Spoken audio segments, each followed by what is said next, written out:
Hello, everybody, and welcome to the music rating, ranking, and reviewing podcast that we like to call Music Meltdown, in which we rate, rank, and review any artist's discography, songs, musical topics, really whatever comes to mind. This episode going to be a bit of a quirky one. Band that I've talked some light smack on in the past, not being a big fan of them. However, I don't dislike this group. I like them a decent bit. Only 6 records of The Clash, legendary 70s punk group. Pretty well known for being the shit in that genre, once called the greatest band that ever did it, or the only band that matters. I wouldn't go that far. I'd say like 1977. There's like Billy Joel. He's kind of cool. I think Fleetwood Mac put out a pretty decent record there.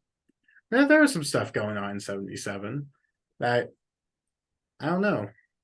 And yeah, they're interesting. I have kind of a love-hate relationship with the Clash, but this wasn't my choice. This was selected by Max above me, who just kind of was like, "Hey, I want to do one," and I was like, "Yeah, sure." And a couple of artists were picked out. I wanted views, so I didn't do Mick Ronson or Lovin' Spoonful. So we were down between the Clash and the Turtles. Retrospect, kind of wish we did the Turtles because I feel like that would have been a bit more interesting, but the Clash it is. We're already this far. Any prerequisites on the Clash here? I've really only been a fan for like 6 months, maybe. I'm kind of a newer fan, but I've gotten way deep into them. I love them. I've really before I listened to London Calling, I think I knew 2 songs. I just went blind into that album. I loved it, and then never looked back. Liked every album, nearly every album. Interesting. I was gonna say there's a big one there that it might be Yeah, best to say you like, but yeah. I don't know. I knew basically this whole catalog, and I knew it fairly well too. I'd heard both the first two or three times. I'd say I'd heard London Calling at least 5 before. And I'm familiar with Combat Rock and Cut the Crap. Not as much, but I'm familiar. Really just stayed away from Sandanista because of that album length. We will talk about that album length. Oh, we will. But onto the ranking, which I think it's kind of fair to guess both of our bottoms. I didn't think this was going to be my least favorite going into it, but which is kind of weird. But things switched around to normality. My bottom going to be Cut the Crap, which is pretty well regarded for being crap. Yeah, it's not a great record. I don't hate it though. I think it kind of gets a little overhated within time. Like it's not a fantastic record. It's still 2 stars. It's still pretty lousy, but I don't think it's like an all-time terrible release. I don't know. The songs are bad. The production isn't great. Feels very phoned in. And the band at this point just aren't that strong of players. I just don't think that there's a ton to discuss about it. It's pretty lousy, 2 stars, but I don't think that's like one of the worst albums of all time, like many people claim. So, Cut the Crap, pretty crappy, 2 stars. Yep, that is also my number 6, and I've also got it at 2 stars. Funny enough, I agree with. I don't think it's as bad as most people view it as. I do think the songs are kind of still there at points. I think Dictator is actually a really catchy tune. This Is England is a good one. I like Dirty Punk and I like Movers and Shakers, but the production is just met some of the worst I've ever heard. It's really bad. It's so 1985 sounding. The horns and the drums, they're just terrible. Yeah, 2 stars, not much to say. Yeah, I feel like this is where things get a bit iffy. I feel like really, let's be real. London Calling's number one. Like we don't got to beat around the bush. It's their best record. It's really just ranking the rest of them now. So this is where things get dicey. Number 5 for me is going to be Combat Rock record. I don't like all that much at all. It's not as bad as I would once called it, but I still don't like it. I have it at 2 stars. Some ways I might say I actually like it a bit less than Cut the Crap. I can recognize Cut the Crap is definitely a worse record. And the big hits, I'm just not a big fan of. I think Rock the Casbah is kind of fun. I've never really liked Should I Stay or Should I Go though. Feels it's kind of bland to me. And I don't know. I feel like the thing that makes London Calling so great is how they're able to brilliantly blend together all these different styles. Like you got pop, you got punk, you got ska, you got dub. You have all these different styles that I think immediately after London Calling, they completely forgot how to blend together. With this record feeling like just kind of a mess. I'm in the culinary field, so I'll describe it like a charcuterie board. It's like if you got rid of all the meat and tried to use like deli chicken and like just scraps like beef gristle and try to use that in place of like salami or pepperoni. It just doesn't go together. But yeah, I feel like you'll lose a lot of the bite here because they're trying to be a bit more populist. And I don't know. And I think that Strummer as a vocalist is really annoying on here. I always kind of struggle with Strummer, but on here especially, I didn't care for him. I don't like car jamming straight to hell, overpowered by funk or Adam Tan all that much. For the most part, it's just kind of a bit boring for me. I do get why somebody would like it. It's the Clash at their poppiest, at their most commercial, but it's just not really for me. It can be 2 stars on Combat Rock. Okay. Interesting. I have my number 5 is gonna be very disagreed upon. I'm gone from their last album to their first album. I have the debut, The Clash. It's not my thing. It's really punky. I like punk, but it's kind of, I mean, if you know SNL, they do Fred Armisen does this character that's kind of a punk pastiche, and I knew that before I listened to this album, and that's all I can hear when I listen to this. It sounds like Fred Armisen's character. I think his name's Ian Rubbish or something. It's for a punk album, it's good. It's just I'm not big into it. I like the opener, Janie Jones. I like White Riot. I like the cover of Police and Thieves, which is kind of, I guess, their first reggae foray. But other than that, I mean, Career Opportunity is a good one too, but just not really my thing. I find it kind of forgettable. I never revisit any of these songs really. Just not my thing. So I'm at 3 stars for that one. Very, very interesting. I feel like you got a certain subsection of the fan base really upset with that one. I feel like I pissed off the other half, so it's all good. Number 4 for me gonna be Sandanista. I could beat around the bush, but the bush is on fire. This album is way too goddamn long. It's 36 songs. It's nearly 2.5 hours of music. And I cannot take that much Joe Strummer. Just as straight up as I can put it. I like him, but that is just way too much. And the songs, the majority of them are fine. They're okay. They're decent. With 2 very notable exceptions.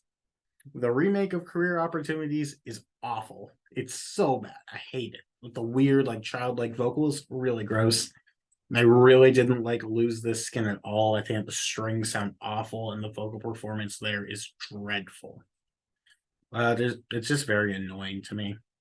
And there are some very good songs though, which is more than my bottom 2. So good for Santanista. Police on My Back. That's an excellent song. Some other highlights for me were Something About England, Somebody Got Murdered, If Music Could Talk, as well as my favorite one being The Equalizer. I don't think this is a terrible record. I think that's pretty good, and there are some highlights here. The issue, it's 36 songs, and I like 9. So I don't immediately plan on going back to this one. I have it at 3 stars. I think it's a pretty decent release. But it's a little long. It's a little long. Yep. That's my number four as well. I'm at a very, very low 3.5 though. I think that the highs are so high. I think Magnificent Seven is an awesome way to start an album. The bass line is just so good. Hitsville UK is really catchy. I like Topper Heaton's vocal on Ivan Meets G.I. Joe. It's kind of like a disco, almost like a disco song, and the sound effects are just so chaotic. And that it sometimes it gets way too loud, but and I think it's cool. Something About England's good. Somebody Got Murdered. My favorite on the album is easily Police on My Back, which is one of my favorite covers of all time. I think it's so much fun. The group vocals, it's so cool. But yeah, it's pretty much the entire last disc.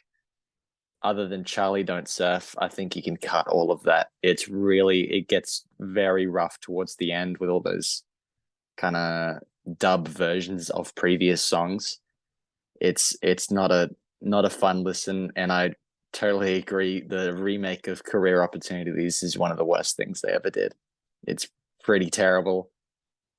And it always surprises me whenever I go back to listening to this. I think, how did they drop off this hard after London Calling, one of the best album, in my opinion, one of the best albums ever made? To I think I like more than 9 songs, but a lot of this could be cut. A lot.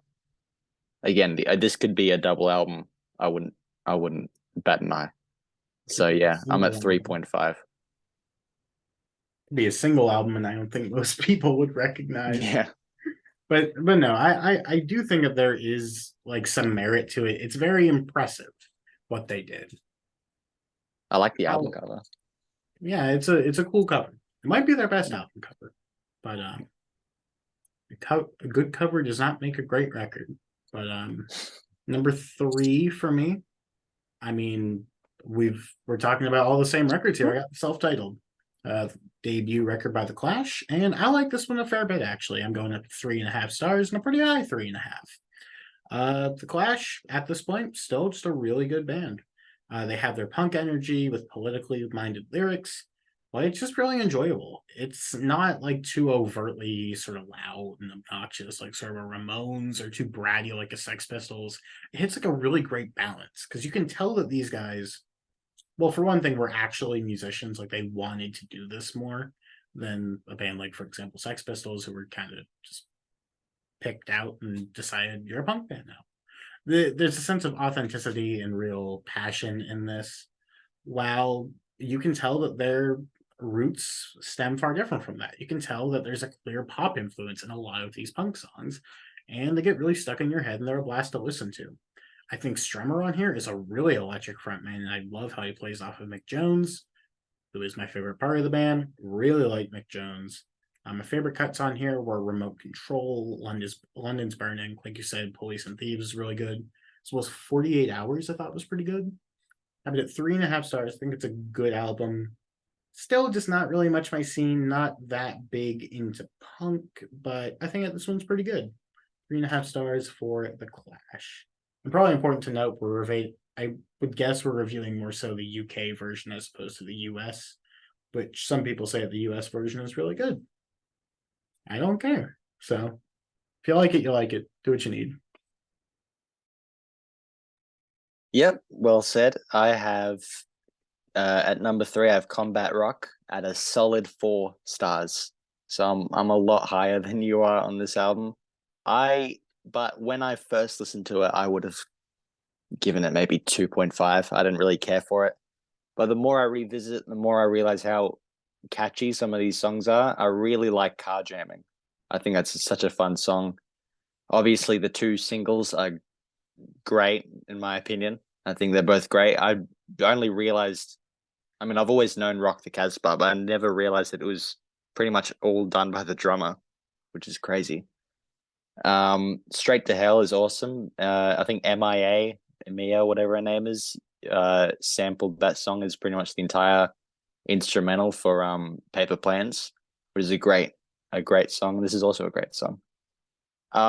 Overpowered by Funk kind of sucks. I don't like Futura 2000 on that song at all. I think he's really annoying. Same with Allen Ginsberg on Ghetto Defendant. I just don't think they work on these songs at all.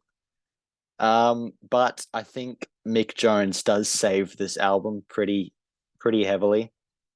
Adam Tan is really catchy. I love the opening with those crazy kind of discordant guitars.